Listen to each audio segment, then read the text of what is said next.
Isang gabi lang, Amanda. Kung mahal mo ko, gagawin mo to. Yan ang mga huling salitang binitawan ni Philip bago ipinagpalit ang kanyang dangal ng kanyang asawa sa isang promosyon. Sa isang iglap, ang lalaking pinangakuan ni Amanda ng habang buhay ang naging dahilan para ibigay niya ang sarili sa isang estranghero. Magandang araw, Angels. Isang full story muli ang nais kong ibahagi sa inyo na siguradong magbibigay ng kilig at inspirasyon sa bawat isa. Pero bago tayo magpatuloy, kung bago ka pa lamang sa ating channel, ay pakilike po ng ating video, paklik din ang subscribe button, gayon din ang bell icon, para lagi kayong updated sa mga parating ko pang uploads. Ang gabing yon ay dapat sanang isang selebrasyon. Anibersaryo namin ni Philip at nagluto ako ng paborito niyang adobo sa abot ng aking makakaya. Ngunit ang bawat subo ko ay parang bumabara sa aking lalamunan dahil sa titig niya. Titig na tila nagtitimbang sa aking halaga, hindi bilang asawa, kundi bilang isang puhunan. Amanda! Mahinahon niyang tawag. Binaba niya ang kutsara at tiningnan ako ng diretso sa mata. Nakausap ko ang big boss sa Makati kanina. Ang sabi niya, sa akin na raw ang regional manager seat. Isang pirma na lang ang kailangan. Nagliwanag ang mukha nito. Totoo ba? Salamat sa Diyos. Sa wakas, Philip, makakaalis na tayo rito. Ngunit hindi siya ngumiti. Sa halip, lumapit siya sa akin at hinawakan ang aking muka. Ang kanyang mga kamay ay tila yelo sa lamig. Pero may kapalit, mahal. Alam mo naman ang takbo sa corporate world, di ba? May mga under the table na usapan. Ang hiling niya ay ikaw. Nabitawan ko ang basong hawak ko. Ang tunog ng pagkabasag ng bubog sa semento ay tila hudyat ng pagkawasak ng aking puso. Anong ibig mong sabihin? Isang gabi lang sa Hotel Amanda. Isang gabi lang na kailangan ipahiram kita para makuha ko ang tiwala niya. Sabi ko sa kanya, napakaganda mo at napakamaunawain mong asawa. Philip, asawa mo ko. Hindi ako piraso ng lupa na pwedeng ipagpalit sa titulo. Halos isagaw ko ang bawat salita habang ang mga luha ay nagsisimulang dumaloy. Paano mo nagagawang hilingin to sa akin? Biglang nagbago ang anyo niya. Ang malambing na boses ay naging matalim at puno ng pait. Dahil pagod na ako maging mahirap. Ikaw, hindi ka ba napapagod? Kung mahal mo talaga ako, gagawin mo ang kahit ano para magtagumpay ako. O baka naman, hindi mo talaga ako mahal. Baka gusto mo lang akong makita naghihirap, Amanda. Bago ko pa masagot ang kanyang panunumbat, bumukas ang pinto. Pumasok ang kanyang mga magulang at kapatid na narinig ang pinag-uusapan naming mag-asawa. Amanda, huwag ka naman maging makasarili. Sabi ng kanyang ina. Ang boses ay puno ng pangmamaliit. Lalaki si Philip. Kailangan niya ng suporta mo. Isang gabi lang yan. Mawawala rin ang alaala paglipas ng panahon. Pero ang yaman na ibibigay nito sa atin ay panghabang buhay na. Oo nga, Ate Amanda. Isipin mo na lang na trabaho to. Para sa pamilya. Isang sakripisyo para sa kinabukasan nating lahat. Napapaligiran ako. Ang bawat salita nila ay parang pako na tumatama sa aking dignidad. Ang sarili kong pamilya, ang mga taong dapat ay nagtatanggol sa akin, ang siya pang nagtutulak sa akin sa bangin ng kapahamakan. Tumingin ako kay Philip, umaasang may kaunting pagmamahal sa kanyang mga mata. Ngunit ang tanging nakita ko ay ang kislap ng kasakiman. Sige, sasama ako. Pero huwag niyo akong tingnan sa mga mata bukas. Dahil sa gabing to, pinatay niyo ng babaeng pinakasalan mo. Pero hindi ko alam na ang aking sakripisyo ay simula lamang ng isang mas malaking laro. At sa likod ng pinto ng hotel na yon, may isang lalaki naghihintay. Hindi para kunin ang aking katawan, kundi para buksan ang aking mga mata sa katotohanan. Ang bawat hakbang ko sa makintab na sahig ng gusali sa Makati ay tila mabigat na kadena na hinihila ang aking dangal. Hawak ni Philip ang aking siko, pero hindi ito hawak ng proteksyon. Ito ay hawak ng isang negosyanteng sinisiguradong Hindi tatakas ang kanyang kalakal. Ayusin mo ang mukha mo, Amanda. Bulong ni Philip habang nasa loob kami ng elevator. Ito na ang huling hakbang. Huwag mong sisirain to. Hindi ako sumagot. Nakatitig lang ako sa refleksyon ko sa salamin. Isang babaeng nakasuot ng bestidang pinilit ipasuot ng kanyang biyenan. Mukhang biktima na, ihahandog sa altar ng kasakiman. Nang bumukas ang pinto ng huling palapag, bumungad sa amin ang isang opisina na amoy tabako at mamahaling kahoy. Sir, ito na pong asawa ko. Ang ipinangako ko sa inyo. Masiglang sabi ni Philip. Ang boses niya ay puno ng pagpapakumbaba na nakakasuka. Mula sa malaking swivel chair, dahan-dahang humarap ang isang lalaki. Inasahan ko ang isang matandang may malaking tiyan at mali siya sa mga mata. Ngunit ang tumambad sa akin ay isang lalaking kahit sinong babae ay magpapadalawang tingin. Siya ay nasa edad 30, may matatalas na panga at mga matang kasing lalim ng gabi. Ang kanyang presensya ay tila nagpaliit sa espasyo ng buong silid. Napakagwapo ng lalaki. Lumabas ka na, Philip. Malamig na utos ni Mateo. Hindi man lang niya tinapunan ng tingin ng asawa ko. Sige po, sir. Amanda, dito ka muna. Nauutal na sabi ni Philip bago mabilis na lumabas. Narinig ko pa ang paglock ng pinto mula sa labas. Naiwan akong nakatayo. Nanginginig ang mga tuhod. Napayuko ako. Hinihintay ang kanyang unang galaw. Inaasahan ko ang bastos na paghawak o ang utos na mag-alis ako ng kasuotan. Ngunit katahimikan lamang ang numayani. Lumipas ang ilang minuto nang mag-angat ako ng tingin, nakita kong abala si Mateo sa pagbabasa ng mga papeles. Tila wala ako ron. Maupo ka, Amanda. Hindi ako nagagalo ng kusino lang. Sabi niya nang hindi tumitingin. Ang boses niya ay kalmado pero may otoridad. Dahan-dahan akong naupo sa sofa. Ano pong gagawin natin? Nanginginig kong tanong. Tumayo si Mateo at lumapit sa minibar. Nagbuhos siya ng tubig sa baso at inilapag ito sa harap ko. Sa malapitang distansya, mas nakakatakot ang kanyang hitsura. Tila isang leyong nagmamasid sa sugatang usa. Nakita mo ba kung gaano kabilis lumabas ang asawa mo? Tanong niya habang nakasandal sa mesa. Hindi man lang siya lumingon para tingnan kung ayos ka lang. Ipinagpalit ka niya sa isang pirasong papel na may tatak na promosyon. Bakit niyo po ginagawa to? Tanong ko. Ang mga luha ay muling nagbabadyang pumatak. Tinitigan ako ni Mateo ng matagal. May kung anong emosyon sa kanyang mga mata na hindi ko mabasa. Galit ba ito o naaawa sa kanya? Wika ko sa sarili.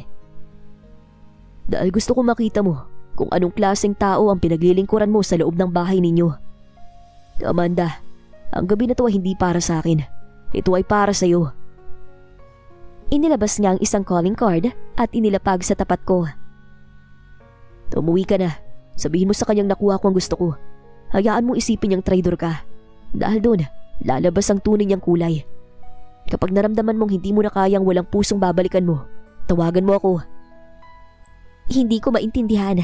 Bakit niya ako pinapalaya? Sino po ba kayo, sir? Ngumiti siya ng bahagya. Isang ngiting hindi umabot sa kanyang mga mata. Isang taong matagal na naghihintay na mailigtas ka. Pero kailangan mo munang matutunang iligtas ang sarili mo.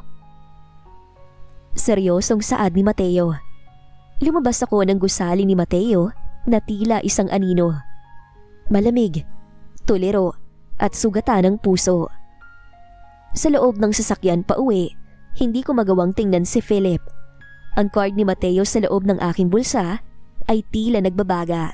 Isang paalala na sa loob ng 4 na oras, wala silang ibang ginawa kundi panoorin ang pagguho ng aking dignidad habang ako naman ay naging saksi sa kabutihan ng isang estranghero. Oh, kumusta? Bungad ni Philip pagkapasok namin sa bahay. Walang halik, walang tanong kung ayos lang ako. Ang mga mata niya ay nakapako sa bitbit kong envelope na naglalaman ng kanyang promosyon. Nakuha mo na ang gusto mo, Philip. Sana masaya ka na. Mahina kong sagot. Mabilis niyang hinablot ang envelope at humalakhak. Regional Manager, sabi ko na nga ba, hindi mo ko bibiguin, Amanda. Ngunit ang tawa niya ay biglang napalitan ng isang mapanuring tingin. Pero, madali ka bang napapayag? O baka naman, nag-enjoy ka rin? Nanigas ako sa kinatatayuan ko. Anong sabi mo, Philip? Wala. Sabi ko, magpahinga ka na. Amoy ibang lalaki ka. Sabi niya sabay talikod. Ang bawat salita niya ay tila latigo na humahagupit sa aking pagkatao. Simula ng gabing yon, naging impyerno ang bawat sandali. Ang promosyon ni Philip ay naging lisensya niya para lalo akong maliitin. Ang kanyang pamilya na dati ay nagmamakaawa sa akin ay biglang nagbago ng ihip ng hangin. Tuwing kakain kami, tila ako may nakakahawang sakit na hindi nila magawang tingnan. Wag mo nang ipaghain ang asawa mo, Amanda. Sabi ng biyanan kong babae isang hapon habang nililinis ko ang mesa. Baka kung ano pang dumi ang lumipat sa pagkain niya. Alam mo naman na, galing ka sa ibang lalaki, di ba? Inay, kayo nagmakaawa sa akin na sumama sa bus niya. Sigaw ko, hindi ko na kayang pigilin ng emosyon. Isang malakas na sampal ang sumalubong sa akin. Wag mo ako masagot-sagot. Pinili mo yan dahil ginusto mo rin. Ginamit mo lang ang anak ko para makatikim ng mayamang lalaki. Hanggang sa dumating ang hapong yon. Ang hapon na tuluyang gumiba sa mundo ko. Pagbaba ko ng jeep galing sa palengke, nabitawan ko ang plastic ng mga gulay. Ang lahat ng gamit ko, ang aking mga damit, ang luma kong sapatos, pati ang mga litrato ng mga magulang ko ay nakakalat sa kalsada. Basang-basa ng putik. Nandoon silang lahat sa labas ng gate. Si Philip ang kanyang mga magulang at ang kanyang mga kapatid.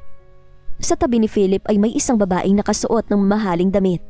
Nakakapit sa kanyang braso. Anong ibig sabihin nito, Philip? Tapos na tayo, Amanda. Hindi ako pwedeng manatiling kasal sa isang babaeng gaya mo. Bababa ka na sa paningin ng lahat. Dati to si Celine, siya ang bago kong papakasalan. Isang babaeng malinis ang pangalan. Nakangisi pa na saad ni Philip. Umalis ka na rito! Sigaw ng tatay ni Philip habang pumulot ng bato at ibinato sa direksyon ko. Huwag mong dungisan ang pamamahay na to. Sumama ka na sa kung sino mang lalaking kumuha sa'yo. Pangmamaliit pa ng kanyang ama. Nakatayo ako sa gitna ng kalsada. Pinapanood silang pumasok at isara ang gate sa harap ng mukha ko. Ang ulan ay nagsimulang pumatak. Hinahaluan ang aking mga luha. Wasak, walang mapuntahan at tinalikuran ng mundo. Sa gitna ng dilim, kinapa ko ang calling card sa aking bag. Mateo Rosales, siya na lang ang natitira. Basang-basa ako, hindi lang ng ulan, kundi ng sarili kong mga luha. Nakaupo ako sa gilid ng kalsada. Kaya kapang isang bag na naglalaman ng iilang pirasong damit na hindi nadumihan sa putik. Ang bawat sasakyang dumadaan ay nagwiwisik ng maruming tubig sa akin. Pero wala na akong maramdamang hapdi. Ang masakit ay ang katotohanang ang taong binuo ko ay siya ring taong bumasag sa aking pagkatao. Nanginginig ang mga kamay kong kinuha ang calling card mula sa basang pitaka. Ang gintong ukit ng pangalang Mateo Rosales ay tila isang parola sa gitna ng madilim na dagat. Sa huling pagkakataon, tiningnan ko ang gate ng bahay ni Philip. Narinig ko ang kanilang tawanan mula sa loob. Isang selebrasyon ng aking pagkaalis. Gamit ang natitirang barya sa aking bulsa, naghanap ako ng pampublikong telepono. Sa ikatlong ring, sumagot ang isang baritonong boses. Hello? Si Amanda to. Halos hindi ko mailabas ang boses ko dahil sa panginginig. Sabi mo, tawagan kita kapag hindi ko na kaya. Nagkaroon na maikling katahimikan sa kabilang linya. Dasaan ka, Amanda? Maikli, ngunit puno ng otoridad na tanong ni Mateo. Ibinigay ko ang lokasyon ko. Wala pang 20 minuto, isang itim na SUV ang huminto sa tapat ko. Bumukas ang pinto at lumabas si Mateo na may hawak na payong. Hindi siya nagreklamo kahit na nababasa ang kanyang mamahaling sapatos sa putik. Lumapit siya sa akin, itinaas ang payong upang payungan ako at tumitig sa aking mga mata. Sabi ko sa'yo, masamang tawang asawa mo. Mahinahon niyang sabi. Binuhat niya ang aking bag at pinagbuksan ako ng pinto. Dinala niya ako sa isang marangyang penthouse sa Makati. Malayo ito sa maliit at masikip na bahay namin ni Philip. Dito, ang bawat gamit ay amoy kalinisan at kapayapaan. Baligo ka at magpalit. May mga damit na riyan na, kasya sa'yo. Utos niya habang ipinapakita ang isang malawak na kwarto. Paglabas ko ng banyo, nakahanda ang mainit na pagkain sa mesa. Nakatayo si Mateo sa tapat ng malaking bintana. Pinagmamasdan ang mga ilaw ng lungsod. Bakit niyo po ito ginagawa? Tanong ko habang nakabalot sa makapal na bathrobe. Hindi niyo naman ako kilala. Humarap siya sa akin. Ang kanyang mga mata ay may kislap na hindi ko maipaliwanag. Kilala kita, Amanda. Higit pa sa iniisip mo. Pero sa ngayon, hindi mo kailangan malaman ang lahat. Ang kailangan mo lang malaman ay ligtas ka rito. Naupo siya sa tapat ko. Simula bukas, hindi na ikaw ang Amanda na pwedeng batuhin ng kahit sino. Tuturuan kita kung paano lumaban. Ibibigay ko sa iyo ang mga armas, edukasyon, koneksyon, at tiwala sa sarili. Pero ang pagpintot ng gatilyo laban sa kanila, yan ay nasa kamay mo. Tiningnan ko ang aking mga palad. Dati ay puno ito ng kalyo mula sa pagsisilbi sa pamilya ni Philip. Ngayon, sa ilalim ng malamlam na ilaw ng penthouse ni Mateo, tila nakikita ko ang simula ng isang bagong guhit ng tadhana. Gusto kong makuha muli ang dangal ko. Sabi ko nang may determinasyon. Ngumiti si Mateo, isang tunay ng ngiti sa pagkakataong ito. Kung ganun, maghanda ka dahil sisiguraduhin nating pagsisisihan ni Philip ang araw na itinuring kanyang basura. Ang sumunod na mga linggo ay tila isang panaginip na unti-unting nagkakaroon ng kulay. Sa loob ng penthouse ni Mateo, hindi ako tinuring na katulong o palamuti. Sa halip, binigyan niya ako ng mga libro, dinala sa mga piling tutor at ipinakilala sa isang mundo kung saan ang katalinuhan ay mas mahalaga kesa sa pagsunod ng walang reklamo. Isang hapon, pumasok si Mateo sa library na may dalang mga paper bag. Tumayo ka, Amanda. May pupuntahan tayo. Isinuot ko ang isang simpleng beige na dress na ibinigay niya. Nang tingnan ko ang sarili ko sa salamin, halos hindi ko makilala ang babaeng nakaharap sa akin. Wala na ang itim sa ilalim ng aking mga mata dahil sa puyat at pag-iyak. Ang buhok ko na dati ay laging nakapuso dahil sa gawaing bahay, ay ngayon ay malambot at bagsak sa aking balikat. Dinala niya ako sa isang kilalang salon at pagkatapos ay sa isang butik. Mateo, masyado na tong mahal. Bulong ko habang tinitingnan ang presyo ng isang kurbatang tila sapat na para pambayad ng upa namin ni Philip noon sa loob ng 3 buwan. Hinawakan niya ang balikat ko at hinarap ako sa salamin. Huwag mong tingnan ang presyo, Amanda. Tingnan mong babaeng nakasuot niyan. Ang damit ay tela lang, pero ang pagdadala mo niyan ay mensahe sa mundo na hindi ko na pwedeng apakan ng kahit na sino. Habang sinusukat ang mga damit, napansin ko ang pagmamasid ni Mateo mula sa malayo.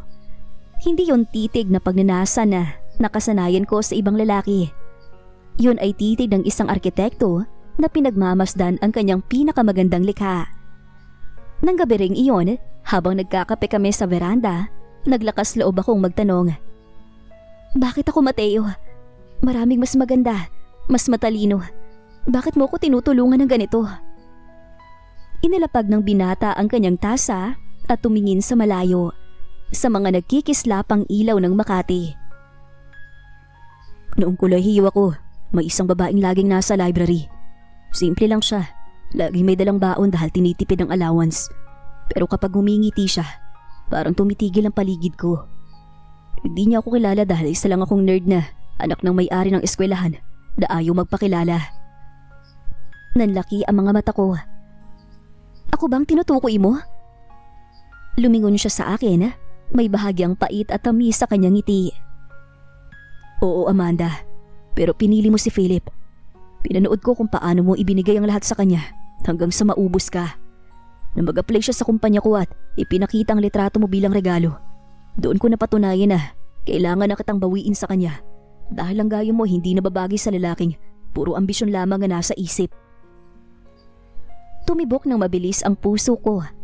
Hindi ko akalaing sa likod ng pagiging istrikto at misteryoso ni Mateo ay may ganito siyang lalim ng damdamin. Lumapit siya sa akin at sa unang pagkakataon, hinawakan niya ang aking kamay. Hindi para hilahin ako, kundi para damayan. Amanda, hindi lang kita binabago para makapaghiganti ka. Binabago kita dahil gusto ko makita mo ang halaga mo na matagal nang kinalimutan ni Philip.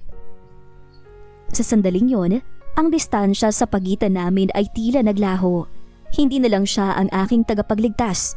Siya na ang lalaking unti-unting nagpapatibok muli ng pusong akala ko ay tuluyan ng namatay sa gitna ng dilim. Ngayon ko napagtanto na ang tunay na pagmamahal na hindi ko naranasan sa mismong asawa ko. Habang paakyat ang elevator patungo sa grand ballroom ng isang marangyang hotel, ramdam ko ang lamig ng aircon. Pero mas matindi ang init ng determinasyon sa aking puso. Nakasuot ako ng isang midnight blue na backless gown na lalong nagpalitaw sa puti ng aking balat. Sa tabi ko ay si Mateo, mukhang nililok sa kagwapuhan sa kanyang itim na tuxedo. Huminga ka ng malalim, Amanda. Bulong ng binata habang marangyang ipinulupot ang aking kamay sa kanyang braso. Ikaw ang bituin ngayong gabi. Hayaan mo silang mabulag sa liwanag mo. Nang bumukas ang pinto, ang lahat ng mata ay lumingon sa amin. Ito ang anibersaryo ng Rosales Group at lahat ng empleyado kasama ang mga bagong regional managers ay narito. Sa gitna ng karamihan, agad kong natanaw ang pamilyar na muka. Si Philip, kasama niya si Celine na nakasuot ng sobrang ikling pulang bestida na tila pilit nagpapakitang gilas. Ngunit nang dumapo ang tingin ni Philip sa akin, nalaglag ang kanyang panga. Ang hawak niyang baso ng champagne ay tila nanginginig sa kanyang kamay. Amanda? Mahina niyang sambit nang lumapit kami sa kinilalagyan nila. Tumingin ako sa kanya ng diretsyo. Walang bakas ng pait o galit. Tanging kawala ng pakiramdam na lamang. Good evening, Mr. Mercado. Formal kong bati. Anong ginagawa mo rito? At bakit kasama mo si Sir Mateo?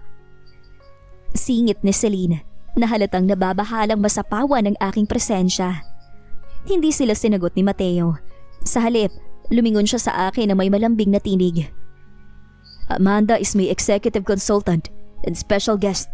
Is there a problem, Philip?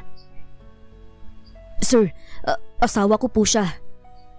Nauutal na sabi ni Philip habang pinapawisan sa ilalim ng mga ilaw. Ngumiti ako ng tipid. Ang uri ng ngiting itinuro sa akin ni Mateo. Puno ng inosente pero may talim. Correction, Philip. Dating asawa. Ang asawa mo ay ang babaeng handa mong ipamigay para sa promosyon. Pero ang kaharap mo ngayon ay ang babaeng tinapon mo na pinulot ng tamang tao. Eksakto ng sandaling yon, lumapit ang isa sa mga board directors ng kumpanya. Sir Mateo, may problema po sa audit ng regional office sa South. Mukhang may nawawalang punto sa ilalim ng pamamahala ni Mr. Mercado. Namutla si Philip. Ang yabang na dala niya kanina ay naglaho na parang bula. Ang promosyong akala niya na tagumpay niya ay isa palang matinding pagsubok na hindi niya napaghandaan. Is that so? Tanong ni Mateo habang tinititigan si Philip na tila isang insekto. Well, Philip, bukas na bukas ay kailangan mong harapin ang board. Mukhang hindi mo lang pala kayang protektahan ang asawa mo. Hindi mo rin kayang protektahan ang integridad ng kumpanya ko. Hinila naman ni Philip ang braso ko ng bahagya. Amanda, tulungan mo ko. Kausapin mo si Sir Mateo. Para sa atin din naman to, di ba? Tinanggal ko ang kamay niya sa braso ko ng may pandidiri. Ang atin ay namatay na noong gabing iniwan mo ang mga gamit ko sa putikan. Philip, ngayon, panoorin mo kung paano mabubulok ang lahat ng pinangarap mo. Galit na saad ko sa kanya. Iniwan namin siyang nakatayo roon. habang ang mga tao sa paligid ay nagsisimulang magbulungan. Sa unang pagkakataon, hindi ako ang umiiyak sa dilim dahil si Philip ang nalulunod sa sarili niyang kahihiyan. Pagkatapos ng tensyon sa ballroom, dinala ako ni Mateo sa rooftop ng hotel. Ang hangin ay malamig, sapat na para yakapin ko ang sarili ko. Ngunit bago ko pa magawa yon, naramdaman ko ang init ng kanyang tuxedo jacket na ipinatong niya sa aking mga balikat. "Salamat, Mateo," mahina kong sabi habang nakatitig sa mga ilaw ng lungsod. "Hindi mo kailangan magpasalamat, Amanda. Karapatan mo makitang lumuhod ang mga taong nagbaba sa pagkatao mo." Sagot ni Mateo. Tumayo siya sa tabi ko at sa ilalim ng liwanag ng buwan, kitang-kita ko ang lalim ng kanyang mga mata. "Mateo, bakit pakiramdam ko hindi lang tutungkol sa paghihiganti?" Tanong ko bago ko siya hinarap. "Bakit pakiramdam ko mas mahalaga sa iyo ang protektahan ako kesa sirain sila?" Lumapit si Mateo sa akin. Sapat na para maamoy ko ang kanyang maskuladong pabango na humahalo sa lamig ng gabi. Hinawakan niya ang aking baba at dahan-dahang itinaas ang aking muka. "Dahil ang sirain sila ay madali, Amanda. Pero ang buuin ka muli, yun ang misyon ko. At sa bawat araw na nakikita kitang tumatapang, mas lalo ako nahuhulog sa iyo." Hindi ako nakapagsalita nang dumaan ang kanyang hinlalaki sa aking labi. Isang kuryente ang gumapang sa buong katawan ko. Isang uri ng kilig na kailanman ay hindi ko naramdaman kay Philip. Sa sandaling yun, hinalikan ako ni Mateo. Hindi ito halik ng pagkuha, kundi halik ng pangako. Pangakong hinding-hindi na ako muling luluha ng mag-isa. Ngunit ang gabi ay hindi pa tapos. Kinabukasan, dinala ako ni Mateo sa dating bahay namin ni Philip. Pero sa pagkakataong ito, hindi ako ang pulubi sa labas. Nakaupo kami sa loob ng kanyang mamahaling sasakyan habang pinapanood ang mga sheriff na naglalagay ng foreclose sign sa gate. Lumabas ang biyanan kong babae at ang kapatid ni Philip, histerikal at sumisigaw. Nang makita nila ang sasakyan ni Mateo, mabilis silang lumapit. Akala nila ay makakakuha ng tulong. Pero nang bumaba ang bintana, ay tumambad ang mukha ko ay natigilan sila. "Amanda, anak! Tulungan mo kami!" Sigaw ni Aling Myla. Pilit na humahawak sa pinto ng kotse. "Pinapalayas kami! Nawalan trabaho si Philip at kinukuha ng bangko ang bahay dahil sa mga utang niya!" Tumingin ako sa kanila, pero wala na akong maramdamang awa. Naalala ko ang batong ibinato ng tatay ni Philip sa akin at ang damit kong nakakalat sa putika noon. "Hindi ba't sabi ninyo, ang sakripisyo ay para sa pamilya?" Malamig kong sabi. "Ngayon, isakripisyo ninyo ang bahay na to para matutunan ninyo ang halaga ng taong tinalikuran nyo noon." Puno ng pait na saad ko sa kanila. "Mateo, alis na tayo. Amoy basura rito." Sa loob ng sasakyan, hinawakan ni Mateo ang kamay ko at pinisil ito. "Masama ba akong tao, Mateo? Dahil wala akong nararamdamang awa?" Tanong ko sa kanya. "Hindi, Amanda. Tao ka lang na natutong rumispeto sa sarili mo. At simula ngayon, ako ng bahay mo. Hindi ka na muling mapapalayas pa." Sa gitna ng drama ng nakaraan, natagpuan ko ang katahimikan sa piling ni Mateo. Ang paniningil ay nagsimula na at kasabay nito ang pag-usbong ng isang pag-ibig. Ang katahimikan sa loob ng penthouse ni Mateo ay tila isang basag na kristal ng isang gabi. Habang nag-aayos ako ng mga dokumento para sa bagong proyekto, ay biglang tumunog ang intercom. Ang mukha ni Philip ang tumambad sa screen. Haggard, magulo, at may mga matang tila nawawala sa katinuan. "Amanda, lumabas ka riyan! Alam kong andyan ka!" Sigaw nito. Ang boses niya ay umaalingaw-ngaw sa labi ng gusali. Tumingin ako kay Mateo na noon ay kagagaling lang sa gym. Hindi siya nabahala. "Gusto mo ba siyang harapin o? Itatawag ko na sa security para ipakulong siya." Tanong ni Mateo sa akin. Ang kanyang boses ay nananatiling kalmado pero may bahid ng pag-aalala. "Haharapin ko siya, Mateo. Kailangan ko tong tapusin. Matigas kong sagot. Bumaba kami sa lobby. Pagkakita sa amin ni Philip, agad siyang sumugod. Pero hinarang siya ng 2 malalaking gwardya. Nakakasuka ang amoy niya, amoy ng alak. Ang dati niyang mamahaling suit na nakuha mula sa promosyon ay lukot-lukot na ngayon. Amanda, mahal, bumalik ka na sa akin. Pagmamakaawa ni Philip, bigla itong lumuhod sa harap ko habang umiiyak. Nagkamali ako. Sinisisi ko ang pamilya ko. Silang nagtulak sa akin para masira tayo. Naghihirap na kami, Amanda. Wala na kaming makain.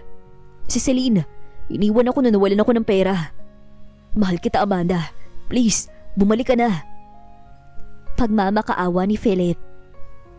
Tumayo ka na, Philip. Nakakahiya ka. Sabi ko nang walang emosyon. Dahil sa narinig nito, ay biglang nagbago ang anyo niya. Tumayo si Philip at tumawa na nakakatakot. Sabay turo kay Mateo.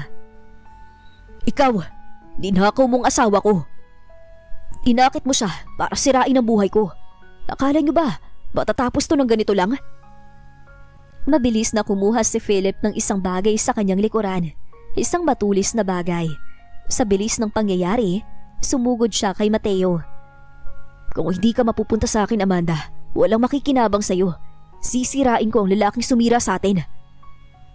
Napasinghap ako, pero bago pa makalapit si Philip, sinalubong siya ni Mateo ng isang malakas na sipa sa braso, dahilan upang tumalsik ang hawak nito. Sa isang iglap, nasa sahig na si Philip, nakadapa at pilit na pinipihit ni Mateo ang kanyang braso sa likod. Huwag mong uubusin ang pasensya ko, Mercado.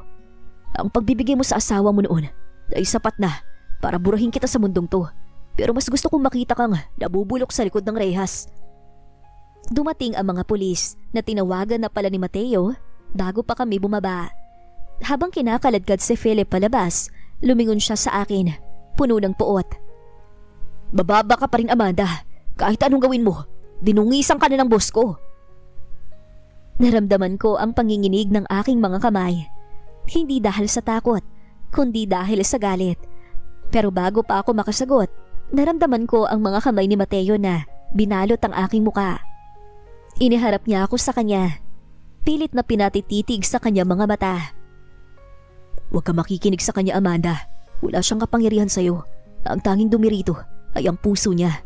Ikaw ang pinakamalinis na bagay na nangyari sa buhay ko, Amanda. Doon ako bumigay. Humagulhol ako na yumakap sa balikat ni Mateo habang ang huling anino ni Philip ay naglalaho sa dilim ng gabi. Ang panganib ay lumipas at sa gitna ng kaguluhan, lalong tumibay ang pundasyon ng isang bagong pag-ibig na handang sumuong sa kahit anong unos. Matapos ang pag-aresto kay Philip, naging mas mahigpit ang seguridad sa paligid namin. Pero sa loob ng penthouse ni Mateo, tila may bagong uri ng katahimikan ang namayani. Isang katahimikang mas malalim at mas totoo. Wala na ang anino ng nakaraan ni Philip na laging nakabuntot sa amin. Isang gabi, habang naghahanda kami ng hapunan, isang bagay na naging ritual na namin para makalimot sa stress ng corporate world.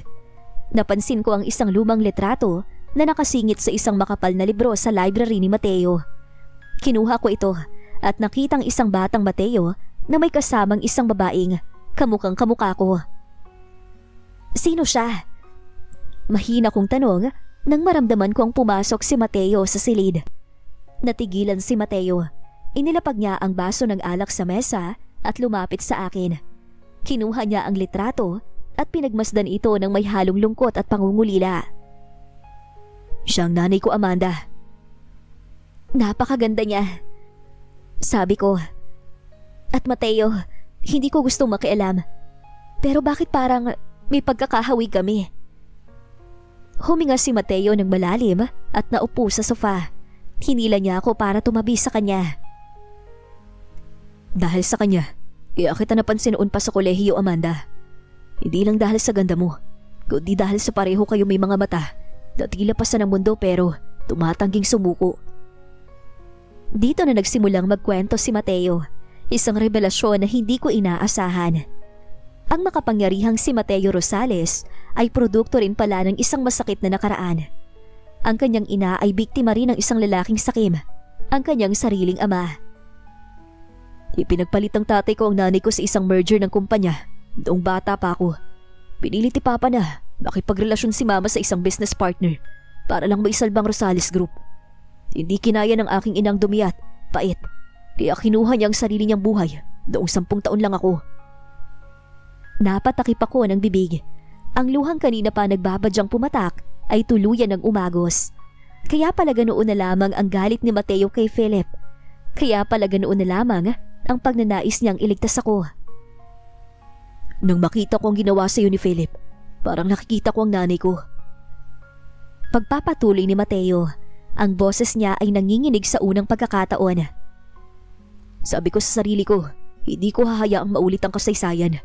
Hindi kita ililigtas dahil lang sa kamukha mo siya, kundi dahil karapat dapat kang mahalin ng tama. Isang bagay na hindi nagawa ng tatay ko sa nanay ko at hindi nagawa ni Philip sa iyo, Amanda. Hinawakan ko ang kanyang pisngi at idinikit ang aking noo sa binata. Salamat sa pagsasabi sa akin, Mateo. Ngayon, mas naiintindihan ko na. Amanda. Sambit niya habang tinititigan ako ng malalim. Ayaw ko nang mamuhay sa anino ng nakaraan. Gusto ko nang hinaharap kasama ka. Hindi bilang proyekto, biktima, kundi bilang babaeng pakakasalan ko at makakasama ko habang buhay. Handa ka na bang bumuo ng bagong kwento kasama ako? Mahal kita, Amanda, at gagawin ko ang lahat para sa'yo. Buong puso na saad ng binata. Mahal na din kita, Mateo. Amin ni Amanda. Sa ilang buwan nilang magkasama ni Mateo, natutunan niyang mahalin ang binata dahil sa taglay nitong kabutihan ng puso. Unti-unting lumapit ang mukha ni Mateo sa labi ko at hinalikan ako ng buong puso ko namang tinugon. Ang pagpasok sa gusali ng korte ay tila muling pagpasok sa isang battlefield. Ngunit sa pagkakataong ito, hindi na ako ang sugatang sundalo. Sa tabi ko ay si Mateo at ang kanyang kamay ay nakahawak ng mahigpit sa aking bewang. Nagbibigay ng lakas na hindi kayang tapatan ng anumang takot. Ngayong araw, ang unang pagdinig para sa aking annulment. Ngunit bago pa kami makapasok sa loob ng silid, isang pamilyar na kumpol na mga tao ang humarang sa amin. Ang pamilya ni Philip ang kanyang ina na may dalang krus, ang kanyang ama na laging nakasimangot, at ang kanyang kapatid na may hawak na cellphone, tila kumukuha ng video. Hayo na babaeng walang utang na loob! Sigaw ng nanay ni Philip, sapat na para lumingon ang mga tao sa paligid. Tingnan niyo ang mababang babae na to. Matapos kaming paglingkuran na makahanap ng mayamang lalaki, kinalimutan ng asawa niyang nasa kulungan. Amanda, maawa ka naman sa kapatid ko. Dagdag ng ate ni Philip habang itinututok ang kamera sa mukha ko. I-post natin to. Ipakita natin sa mundo kung paano mo nilapitan ang boss ng asawa mo para lang sirain ang pamilya mo. Naramdaman ko ang paghigpit ng hawak ni Mateo sa akin. Ramdam ko ang galit na bumubuo sa kanyang puso. Pero bago pa siya makapagsalita, ako nang humarap sa kanila. Itinaas ko ang aking ulo. Diretso ang tingin. Walang bakas ng takot. Ang tanging pamilyang nasira rito ay ang pamilyang binuo niyo sa kasinungalingan at kasakiman. Malamig kong sabi. Hindi niyo ko pwedeng takutin ng video o iskandalo dahil ang lahat ng ginawa niyo sa akin, ang pagtulak niyo sa akin sa ibang lalaki kapalit ng pera, ay nasa sinumpaang salaysay ko na. Wala kang ebidensya! Singit ng tatay ni Philip. Isang matunog na tawa ang kumawala kay Mateo. Inilabas niya ang kanyang cellphone at may ipinakita. Wala nga ba?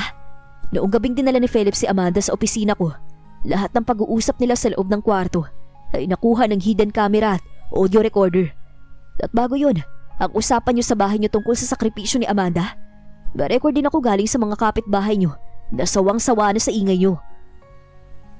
Namutla ang nanay ni Philip. Ang krus na hawak ay tila muntik ng mahulog. Ang huling pagsisikap niyo na sirain ang reputasyon namin, ang magiging huling armas niyo para sa kahahantungan ng anak niyo.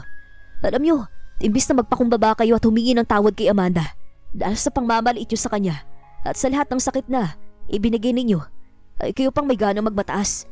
Kaya wag na kayong umasa na magbabago ang isip namin. Pagpapatuloy ni Mateo, ang boses ay puno ng babala. subukan niyo pang lumapit kay Amanda at sisiguraduhin kong hindi lang si Philip ang mabubulok sa rehas. Kasama kayong lahat sa kasong conspiracy at human trafficking. Tila naman tinamaan ng kidlat ang buong pamilya ni Philip sa narinig. Ang ate ni Philip ay mabilis na ibinaba ang kanyang cellphone at isa-isa silang umurong habang lumalakad kami ni Mateo papasok sa korte. Sa loob ng courtroom, habang binabasa ang mga testimonya, naramdaman ko ang unti-unting pagtanggal ng mga kadenang iginapos sa akin sa loob ng maraming taon. Hindi lang ito tungkol sa legal na papeles, ito ay tungkol sa pagbawi sa aking pangalan. Nang matapos ang hearing, lumabas kami ni Mateo sa hallway. Huminto siya at hinarap ako. Konting tiis na lang, Amanda. Malaya ka na. Salamat, Mateo. Pero sa totoo lang, kahit wala pang papel, malaya na ako sa sandaling pinili mong maniwala sa akin. Nakangiti na sagot ko. Sa gitna ng kaguluhan, natutunan ko na ang reputasyon ay pwedeng madungisan ng ibang tao. Pero ang dangal, yun ay ikaw lang ang may kayang tumapos. At sa tulong ni Mateo, ang dangal ko ay muli kong naibangon. Matapos ang sunod-sunod na buwan ng pakikipaglaban sa korte at pagharap sa mga mapanirang paratang, tila naging tuyot ang aking kaluluwa. Isang gabi, habang nakatanaw ako sa bintana ng penthouse, naramdaman ko ang mga kamay ni Mateo na pumatong sa aking mga balikat. Mag-impake ka, Amanda. Iiwan muna natin ang lahat ng to. Pero Mateo, ang kaso. Hayaan mo ng mga abogado ron. Kailangan mong huminga. Kailangan nating mag-relax. Makalipas ang ilang araw, natagpuan ko ang aking sarili sa gitna ng Italy. Malayo sa mausok na kalsada ng Maynila at sa mapait na alaala ni Philip. Sa lungsod ng mga ilaw, tila ba dahan-dahang naghilom ang mga sugat na matagal kong ininda. Dito, hindi ako ang asawa ng manager na pinamigay, kundi isang babaeng malayang naglalakad, tumatawa at muling nangangarap. Sa aming huling gabi, dinala ako ni Mateo sa isang pribadong yate na naglalayag sa Seine River. Ang Eiffel Tower sa malayo ay kumikislap, tila nakikigaya sa mga bituin sa langit. Nakasuot ako ng isang simpleng sutlang bestida at sa unang pagkakataon sa loob ng mahabang panahon, ang ngiting nasa labi ko ay hindi napilit. Amanda, panimula ni Mateo habang naglalakad kami sa deck ng yate. Huminto siya at hinarap ako. Ang liwanag ng buwan ay sumasalamin sa kanyang mga mata, na ngayon ay puno ng isang uri ng katapatan na nakakatunaw. Nung una kitang makita sa opisina ko, wasa ka, at tanging gusto ko lang noon ay ayusin ang mga pira-pirasong bahagi mo. Sabi niya habang hinahawakan ng aking mga kamay. Pero sa proseso ng pagbuo sa'yo, hindi ko na malaya na ikaw palang bubuo sa akin. Binigyan mo ng kulay ang mundong akala ko ay mananatili ng itim at puti. Dahan-dahan siyang lumuhod. Ang puso ko naman ay tila gustong tumalon sa lakas ng tibok niyon. Inilabas ni Mateo ang isang maliit na kahon. Sa loob nito ay isang singsing na may malaking diamante na pinalilibutan ng mga sapphire. Ang kulay ng gabi kung kailan niya ako unang iniligtas. Amanda, alam kong marami ka ng pinagdaanan sa ilalim ng salitang pangako. Pero ang pangako ko ay hindi base sa sakripisyo mo, kundi sa kaligayahan mo. Hayaan mong ako ang maging tahanan mo dahil hindi mo kailangan bayaran ng iyong dignidad. Mahal na mahal kita, Amanda, at handa akong paglingkuran ka habang buhay. Mateo, nagsimulang mangilid ang aking mga luha. Will you marry me, Amanda? Will you let me love you for the rest of our lives? Be my queen? Sa gitna ng ilog ng Seine, sa ilalim ng saksi ng libu-libong ilaw ng Italy, tumango ako. Oo, Mateo. Higit pa sa oo. Mahal din kita. At kahit saan simbahan ay, pakakasal ako sa iyo. Naiiyak kong saad sa labis na kaligayahan. Nang isinuot ni Mateo ang singsing sa aking daliri at tumayo para halikan ako, naramdaman ko ang huling bahagi ng aking nakaraan na tuluyang kumawala. Hindi na ako ang babaeng itinapon sa kalsada. Ako na si Amanda, ang babaeng muling nahanap ang kanyang halaga sa piling ng lalaking handang itaya ang lahat para sa akin. Sinalubong kami ng mainit na hangin ng Maynila pagbaba namin ng eroplano. Ngunit hindi na ito ang bigat na nagpapasikip sa aking puso noon. Sa aking daliri, kumikislap ang singsing na ibinigay ni Mateo. Isang paalala na ang bawat hakbang ko ngayon ay patungo sa isang bagong bukas. Handa ka na, love? Tanong ni Mateo habang nasa loob kami ng sasakyan patungo sa korte. Ngayon ang huling pagdinig. Tumango ako at hinawakan ang kanyang kamay. Handa na ako, Mateo. Matagal na. Pagdating namin sa korte, mas lalong naging kaawa-awa ang anyo ni Philip. Nakasuot na siya ng dilaw na t-shirt na mga bilanggo dahil sa mga kasong estafa at tangkang pagpatay na isinampa ni Mateo. Wala na ang kislap ng kanyang ambisyon. Tanging ang malalim na itim sa kanyang mga mata ang naiwan. Sa likuran niya, ang kanyang pamilya ay nakayuko. Hindi na makatingin ng diretso sa amin. Nang tumayo ang hukom para basahin ang desisyon, tila tumigil ang pag-ikot ng mundo. Matapos suriin ang mga ebidensya ng psychological incapacity, coercion at ang malinaw na paglabag sa dignidad ng pagsasama, ang kasal sa pagitan ni na Philip Mercado at Amanda Reyes ay idinideklarang null and void mula sa simula. Isang malakas na buntong hininga ang kumuwala sa aking mga labi. Malaya na ako sa legal na aspeto. Ang bawat bakas ng ugnayan ko kay Philip ay binura na ng batas. Ngunit hindi pa doon natatapos. Kasunod nito ay ang hatol sa kanya mga kasong kriminal. Dahil sa bigat ng ebidensya ng pandaraya sa kumpanya ni Mateo at ang tangkang pag-atake kina Mr. Mateo at Amanda, ay hinatulan si Philip ng 15 taong pagkakabilanggo. Amanda, patawarin mo ko! Sigaw ni Philip habang pilit siyang hinihila ng mga jail guard palabas ng courtroom. Huwag mo kong iwan dito. Alam kong mahal mo pa ako. Huminto ako at hinarap si Philip sa huling pagkakataon. Walang galit sa mga mata ko. Tanging awa para sa isang taong nilamon ng sarili niyang kasakiman. Mali ka, Philip.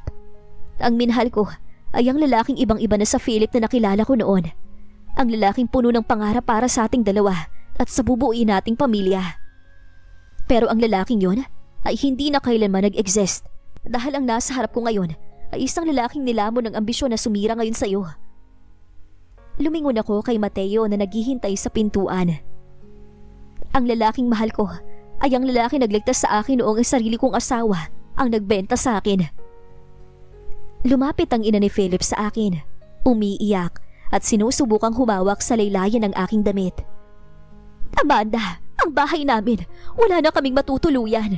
Maawa ka, pabalikin mo kami.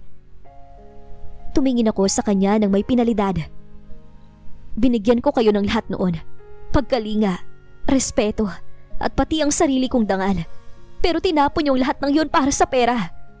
Ngayon, hayaan yung ang perang nakuha nyo ang magpatuloy sa inyo. Huwag na kayong lalapit sa akin o kay Mateo. Dahil wala na kayong makukuha sa amin, kundi ang katotohanan, kayo ang sumira sa sarili nyong buhay. Nang tuluyan na akong tumalikod, ay naiwan naman na natigilan si Philip. Puno ng pagsisisi ang kanyang muka. Paglabas namin ng korte, ang sikat ng araw ay tila mas maliwanag. Wala na ang mga anino. Wala na ang mga kadena. Tara na, Mrs. Rosales to be. Nakangiting sabi ni Mateo. Tara na, Mateo. Sa wakas, uuwi na tayo sa totoong tahanan. Nakangiting sagot ko. Ang mga sumunod na buwan ay hindi na muling naging tungkol sa mga abogado o sa madidilim na silid ng korte.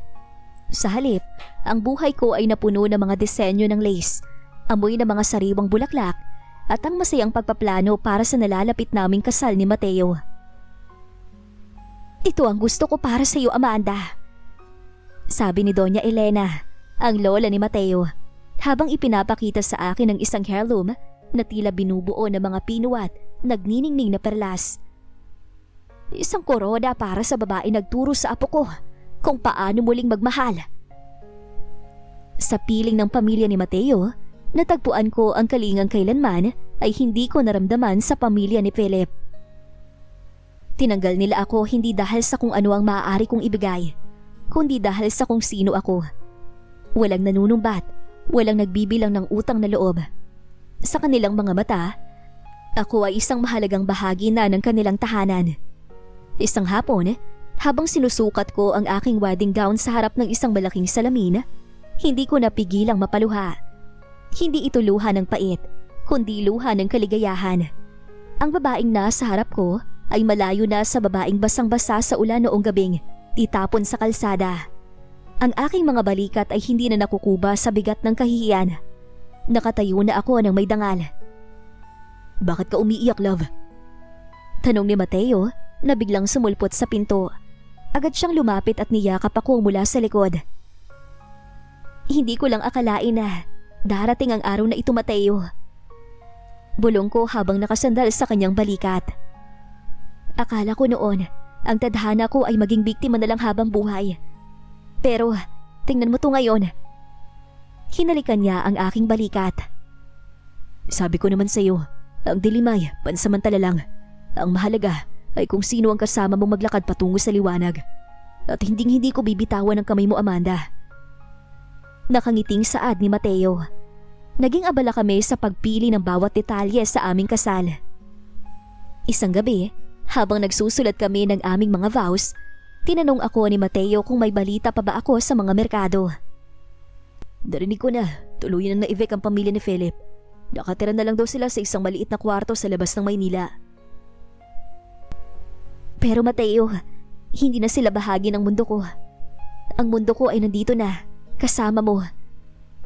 Ngumiti siya at hinila ako para sa isang mahabang halik. Ang bawat sandali ng aming paghahanda ay puno ng tawanan at maliliit na sorpresa. Mga bulaklak na biglang dumarating sa opisina ko o mga gabing nagluluto kami ng hapunan habang pinag-uusapan ng aming mga pangarap na magkaroon ng sariling pamilya. Sa loob ng tahanan ng mga Rosales, naramdaman ko ang tunay na kahulugan ng pamilya. Hindi ito tungkol sa dugo, kundi sa katapatan at paggalang. At habang papalapit ang araw ng aming kasal, alam ko sa kaibuturan ng aking puso na ang halaga ko bilang babae ay hindi na muling mababawasan ng kahit sino. Dahil sa tabi ko ay ang lalaking handang itaya ang buong mundo para lang makita akong nakangiti. Ang katedral ay amoy sariwang ponies at lilies, mga paborito kong bulaklak na ipinakuha pa ni Mateo mula sa ibang bansa. Sa bawat sulok ay may mga kandilang nagbibigay ng mainit at sagradong liwanag. Suot ang aking custom-made na gown na tila gawa sa mga ulap at bituin. Nakatayo ako sa harap ng malaking pintuan ng simbahan. "Handa ka na, Amanda?" Tanong ng tito ko na siyang maglalakad sa akin, ang tanging kamag-anak na nananatiling totoo sa akin. "Handa na po, tito." Sagot ko nang may ngiting hindi mabura-bura. Nang bumukas ang malaking pinto, ang instrumental ng aming paboritong kanta ay nagsimulang tumugtog. Ang lahat ng mga panauhin, mga kilalang tao sa lipunan, mga tapat na kaibigan at ang pamilya ni Mateo ay sabay-sabay na tumayo. Ngunit ang tanging nakikita ko lang ay ang lalaki naghihintay sa dulo ng altar.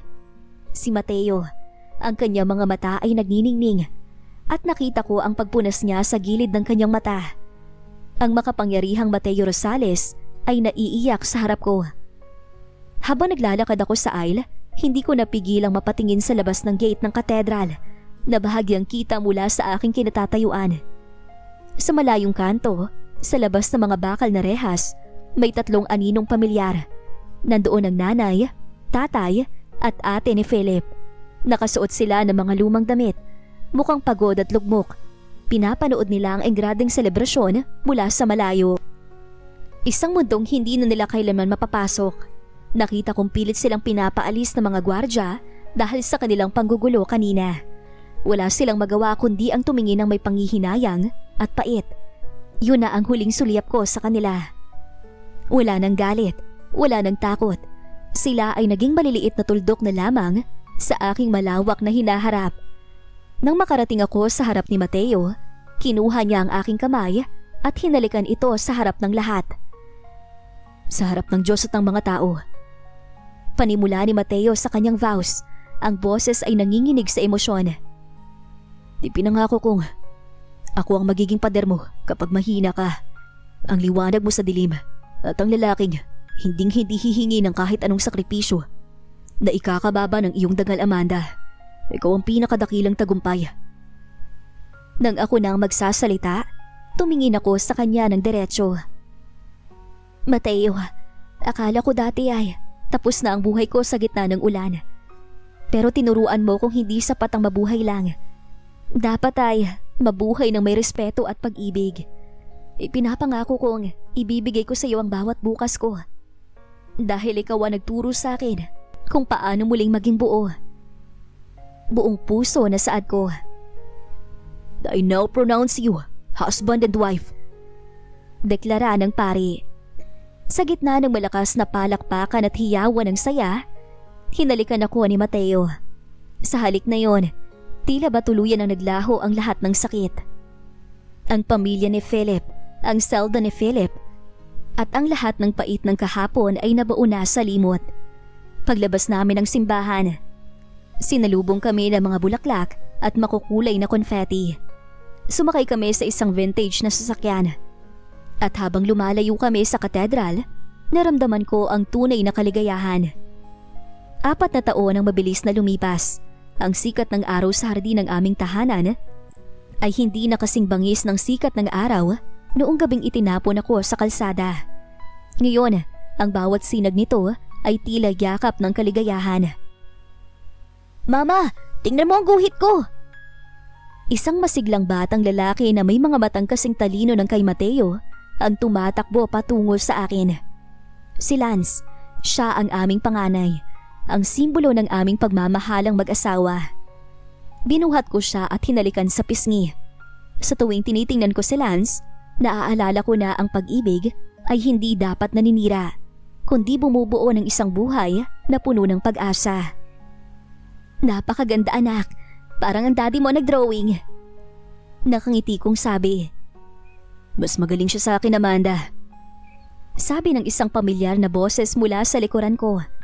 Naramdaman ko ang mga braso ni Mateo na yumakap sa aming dalawa ni Lance. Hindi na lang ako ang asawa ni Mateo. Ngayon, kilala na ako bilang Amanda Reyes Rosales, ang CEO ng sarili kong foundation na tumutulong sa mga kababaihang biktima ng pang-aabuso at trafficking. Ang aking karera ay hindi lamang tungkol sa pera, kundi tungkol sa pagbawi ng boses ng mga taong pinatahimik ng lipunan.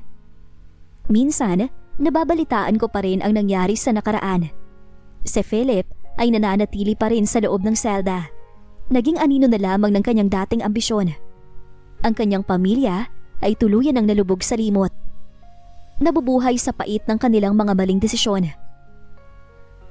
Ngunit para sa akin, sila ay mga karakter na lamang sa isang lumang libro na matagal ko nang isinara.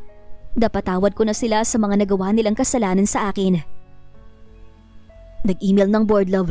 Approve ng bagong shelter na itatayo natin sa probinsya. Sabi ni Mateo habang naglalakad kami patungo sa veranda. Salamat, Mateo. Salamat dahil hindi mo lang ako iniligtas. Tinuruan mo rin akong iligtas ang sarili ko. Sagot ko. Tumingin ako sa malayo, sa abot tanaw kung saan nagtatagpo ang langit at dagat. Naisip ko ang lahat ng mga babaeng hanggang ngayon ay nakakaranas pa rin ng pait na dinanas ko. Ang mensahe ko sa kanila ay malinaw. Ang halaga ng isang babae ay hindi nasusukat sa kung paano siya tinitingnan ng isang lalaki, kundi sa kung paano niya tinitingnan ang kanyang sarili sa harap ng salamin. Ang pagiging mababa o walang silbi ay mga salitang gawa lamang ng mga taong takot sa lakas ng isang babae. Ang tunay na dangal ay hindi nawawala dahil sa isang pagkakamali o dahil sa maling pagtrato ng iba. Ito ay nananatiling buhay hanggat marunong kang tumayo at lumaban para sa iyong karapatan. Mahal kita, Amanda. Bulong ni Mateo, sabay sulyap kay Lance na masayang naglalaro sa damuhan. Mahal din kita, Mateo.